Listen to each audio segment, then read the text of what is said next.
In the next couple of units, we're going to be considering magnetostatic fields.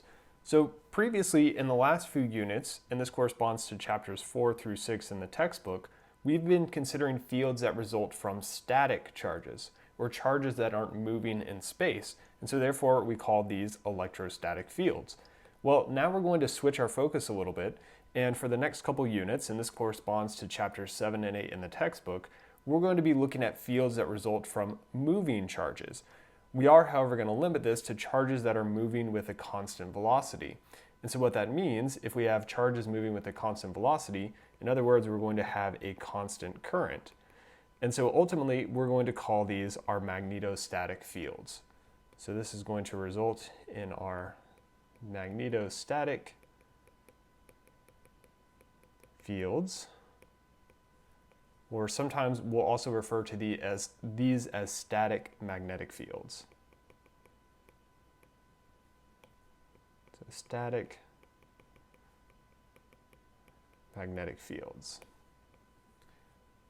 And so there's actually a lot of similarities between our magnetostatic and electrostatic fields, and so there's a really good table in the textbook. However, I'm not going to copy any of it here just because I think seeing it at the start before we define a lot of these parameters and quantities for our magnetic fields can be a little bit confusing, but certainly after we finish our discussion in this unit, that's going to be a good reference. So table 7.1 on page 298 is just illustrating a lot of the similarities that we have between our electrostatic and our magnetostatic problems. And so again, because it has some new terms in it that we've not covered yet, I don't want to go over it in the videos just yet, but be aware that that's there and that's a good reference for later on.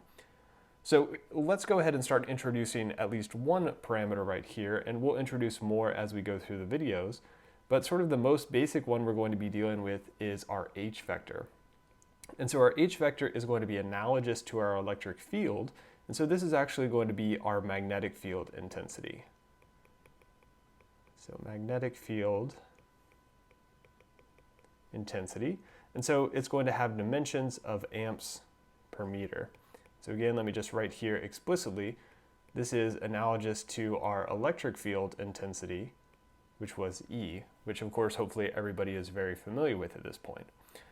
So what we're going to do over the next several videos is we're going to start by looking at our major laws that govern magnetostatics. So major laws for our magnetostatics. So similar to how we looked at Coulomb's law and Gauss's law, we're going to look at two major laws here for magnetostatics. The first is Biot-Savart's law. So Biot-Savart.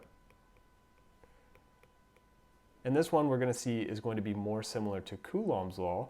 And I'm actually going to point out later on a couple places where the forms of the equations are actually almost the same as Coulomb's law. We're just changing a couple elements. And the second major law governing magnetostatics that we're going to consider is Ampere's circuit law. And so as you might have guessed, our Ampere's circuit law is going to be more similar to Gauss's law. And so the textbook does have derivations for these. So if you want to see derivation for one or both of these laws, Biot-Savart's law or Ampere's law, you can look in section 7.8, which is on page 326 in the textbook. Because we don't have a lot of time to cover all of the material, I'm not going to spend time in class doing that, but certainly if you're interested, you can take a look at that in the textbook.